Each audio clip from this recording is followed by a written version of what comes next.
ស្ដេចព្រៃដ៏កាចសាហាវបែរជារត់គេចពីគីងគក់តូចមួយមានសត្វខ្លាមួយដើរស្វែងរកចំណីនៅក្នុងព្រៃដោយអួតថាខ្លួនខ្លាំងជាងសត្វទាំងអស់ថ្ងៃនេះយើងត្រូវរកសត្វឲ្យបានច្រើនខ្លាបានជួបគីងគក់តូចមួយហើយចាប់ផ្ដើមអួតពីកម្លាំងរបស់ខ្លួន ឯងតូចប៉ុណ្ណឹងចាប់សត្វអ្វីបានក ុំមើលងាយអញឲ្យស្ពៃ ខ្លាបានប្រកួតលោតឆ្លងព្រែកជាមួយគីងគក់ បើឯងពូកែមែនលោតឆ្លងព្រែកនេះមើលបានតែឯងត្រូវលោតមុន គីងគក់បានប្រើប្រាជ្ញាខំកន្ទុយខ្លា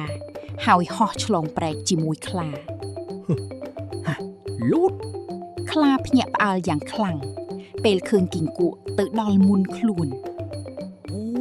ឯងពូកែមែន ខ្លាទៅចាប់សត្វជាច្រើនខណៈគីងគក់រកបានតែរបស់តូចៗ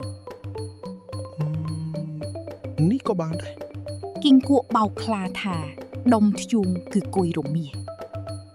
នេះគឺកុយរមាស ឯងសាហាវណាស់តើ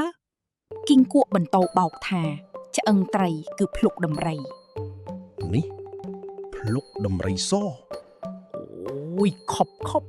ពេលគីងគក់ថាវាជាភ្នែកខ្លាខ្លាក៏ភ័យស្លន់ស្លោរត់គេចភ្លាម នេះភ្នែកឯង ថាម៉េចជួយផង អណ្ដើកបានជួយគីងគក់ដេញតាមខ្លា ខ្ញុំជួយដេញចាប់វាយកមកស្ងោរស៊ីផង ខ្លាបានលាក់ខ្លួនក្នុងគុម្ពឫស្សីដោយភ័យខ្លាចគីងគក់ វានៅទីនេះ គីងគក់បន្លាចខ្លាថាដើមឈើកំពុងរលំ